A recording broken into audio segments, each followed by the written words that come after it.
Hello दोस्तों, कैसे हो। स्वागत आप सभी का हमारे एसके इलेक्ट्रिक वर्ल्ड चैनल में।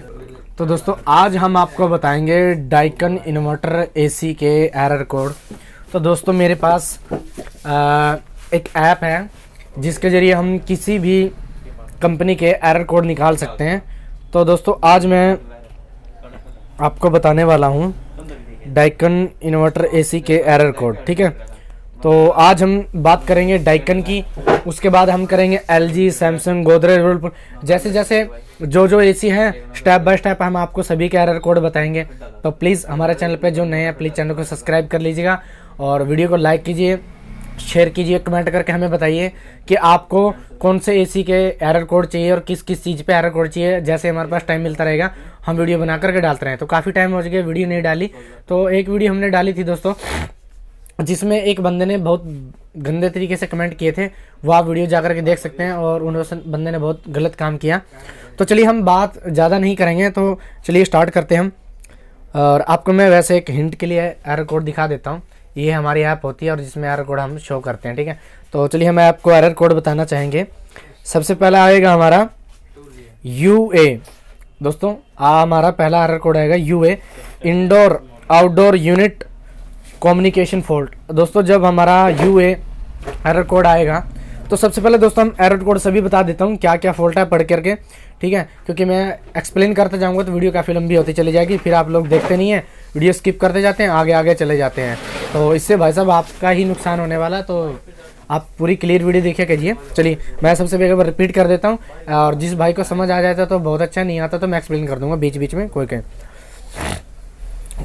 हमारा UA हो गया। अब आएगा हमारा U0, रेफ्रिजरेशन शॉर्टिंग। ठीक है, उसके बाद हमारा है UT, ड्रॉप वोल्टेज और मेन सर्किट ओवरलोड।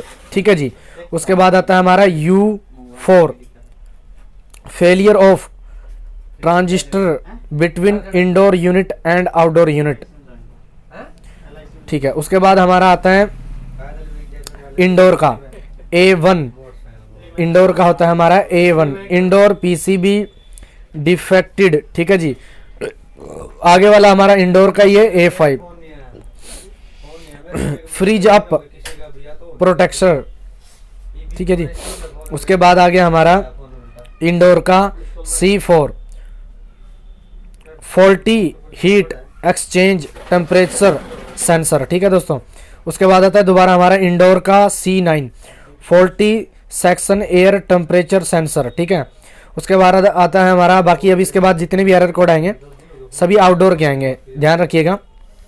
इसके बाद आता है E1, circuit board fault, E5, all straight, E6, faulty compressor startup. दोस्तों ध्यान सुन से जाइए। ठीक है, उसके बाद आता है E6, फॉल्टी कंप्रेसर स्टार्टअप, ये तो हो गया। E7, DC fan motor fault, E8, over current input, sorry दोस्तों। F3, high temperature discharge pipe controller, F6, high pressure control in cooling, H0, sensor fault, H6, operate health due to fault position detect sensor, H8, DC current sensor fault, H9, faulty section air temperature sensor,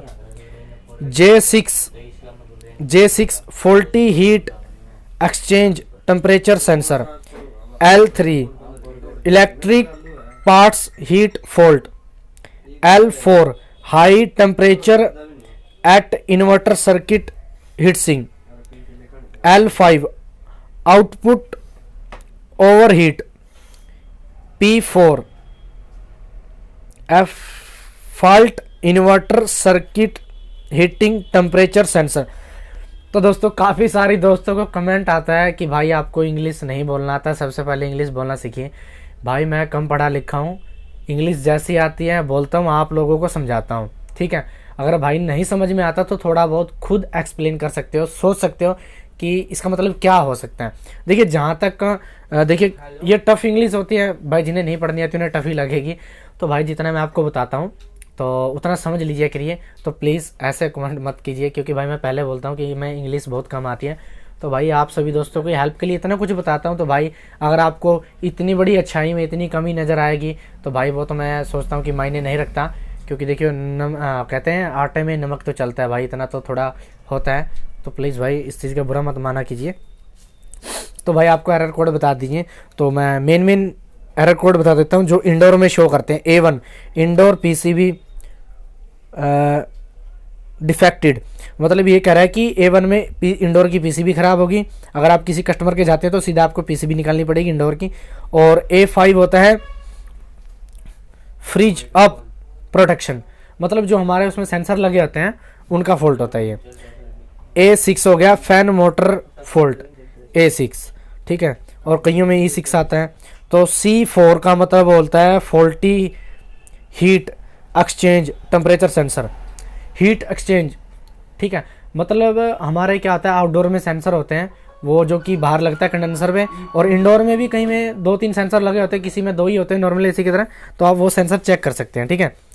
तो आएगा C9 faulty section air temperature sensor, मतलब जहाँ पे हमारे sensor लगते हैं वहाँ पे कोई IC लगी रहती है या फिर वहाँ पे कोई कंपोनेंट लगा रहता है। तो जिससे क्या होता है हमारे जो कई बार हमारे सेंसर ओके होते हैं तो वहाँ पे हमारी वो IC आगे माइक्रो कंट्रोलर तक कमांड नहीं भेजती, जो कि हमारा सेंसर की टेम्परेचर के साथ एक वैल्यू कम ज़्यादा होती रहती है। जैसे टेम्परेचर बढ़ता है वैल्यू भी कम ज़्यादा होती रहती है उससे। तो वो उस वैल्यू को मेंटेन करके माइक्रो कंट्रोलर तक कमांड देता है।